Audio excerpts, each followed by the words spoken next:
আজকে যাচ্ছি রাজশাহীর বিখ্যাত কালাভুনা খেতে। চলুন ভিডিওটি শুরু করা যাক। সো আসসালামু আলাইকুম, হ্যালো এভরিওয়ান, আপনারা সবাই কেমন আছেন? আশা করছি আপনারা সবাই ভালো আছেন অ্যান্ড আমিও ভালো আছি। ভিডিওর শুরুতে তো আপনারা দেখতেই পারলেন আজকে আমরা কোথায় যাচ্ছি, আর ভিডিওটি কি নিয়ে হতে যাচ্ছে সেটাও হয়তো বুঝতে পেরেছেন। রাজশাহী নওহাটা বাজারে যাচ্ছি আজকে কালাভুনা খেতে। আর আজকে আমার সাথে রয়েছে 3 বান্দর, মানে আমার 3 ফ্রেন্ড আর হলো আর একটা বড় সিনিয়র ভাই। ওকে তো আর বান্দর বানাতে পারতেছি না, বুঝতেই তো পারতেছেন। রাস্তার সৌন্দর্য দেখতে দেখতে আমরা রাজশাহী কলেজের সামনে চলে আসলাম। আমরা দেশ স্বাধীন করার পর থেকে আশেপাশের দেওয়ালে অনেক আঁকাআঁকি করতেছিলাম, সেগুলো দেখে আমাদেরকে অনেক ভালো লাগতেছিল। আর রাজশাহী কলেজের দেয়ালে অনেক সুন্দর সুন্দর আর্ট করা হয়েছে। যাই হোক, এগুলো দেখার পরপরই আমরা রাজশাহী কলেজের সামনে চলে আসলাম। একদিন অবশ্যই রাজশাহী কলেজের ভিডিও আপনাদেরকে সামনে স্থাপন করব, মানে রাজশাহী কলেজের ভিতরে কি কি রয়েছে এবং কি কি ক্যাম্পাস রয়েছে সবগুলো ঘুরিয়ে দেখাবো আপনাদেরকে। প্লাস আপনারা যদি উড়াধুরা কমেন্ট করে জানান তাহলে অবশ্যই ভিডিও আপনাদের সামনে উপস্থাপন করব। আর আপনারা যারা রাজশাহী থেকে এই ভিডিওটা দেখবেন অবশ্যই কিন্তু শেয়ার করে দেবেন। আপনারা যারা এই কালাভুনাটা খেতে যাচ্ছেন বা আসতে চাচ্ছেন, যারা রাজশাহীতে আসেন বা কখনো আসেননি, টমটম গাড়িতে উঠে ডাইরেক্ট চলে আসবেন নওহাটা। ভাড়া হয়তো নিতে পারে 25 টাকা বা 20 টাকা এরকম। নওদাপাড়া বাজারের উপর দিয়ে এবং আমচত্বরের উপর দিয়ে ডাইরেক্ট চলে আসবেন আমাদের গন্তব্যস্থানে, মানে নোয়াহাটা। যাই হোক, রাজশাহী শহরে রাস্তাঘাট দেখলে মন মুগ্ধ হয়ে যায় একেবারে। এই কারণে আমি রাজশাহী শহরে চলে আসছি, এই সৌন্দর্য দেখার কারণে, এবং কালাভুনা খেতে যাচ্ছি। প্লাস আরেকটা কথা হলো, মনে করেন যে যেটা বলতে চাচ্ছিলাম আসলে ওইটাই।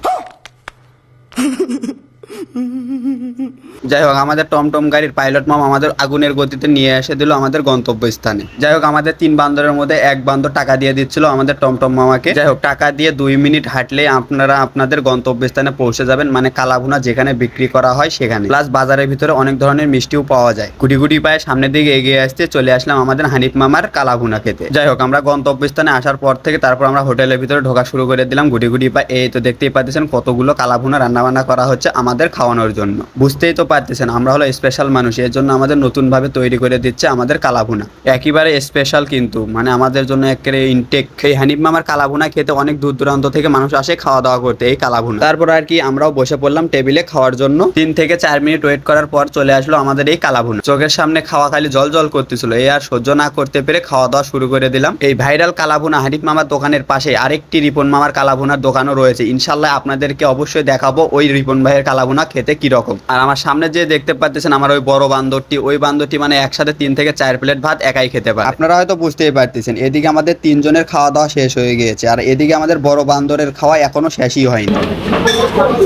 মামা, আপনি এখানে কত বছর ধরে করতেছেন? হ্যাঁ,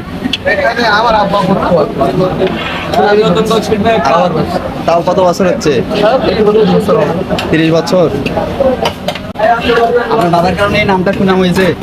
এই নাম আমার কারণে, এই নাম তো আমার প্রায় 3-4 বছর আগের সময় নাম ছিল ওটা, আমার কোনো নাম ছিল এমনি নাম, এমনিতে নাম। আপনার যখন এই কালাগুলো তো আমি হানিফ মামার কারণে রাজশাহীতে এই কালাভুনাটি বিখ্যাত হয়েছে, এটাই তিনি বলতে চাচ্ছিলেন। যাই হোক, অনেক ভালো লাগলো তার সাথে কথাবার্তা বলে। যাই হোক, এই কিন্তু আমাদের হানিফ মামা, এর কাছ থেকে হালকার উপরে ঝাপসা করে একটু ইন্টারভিউ নিয়ে নিলাম। সুতরাং খাওয়া দাওয়া শেষ করে আমরা বাড়ির পথে রওনা দিয়ে দিলাম। সুতরাং এভরিওয়ান, আজকের ভিডিওটি এ পর্যন্তই। ভিডিওটি যদি ভালো লেগে থাকে লাইক, কমেন্ট, শেয়ার এবং কমেন্ট করে অবশ্যই পাশে থাকবেন। আর যারা ইউটিউব থেকে দেখছেন তারা ইউটিউবটি সাবস্ক্রাইব করে দিবেন। আল্লাহ হাফেজ, সবাই সুস্থ থাকবেন, মন্দ থেকে দূরে থাকবেন। আল্লাহ হাফেজ, বাই।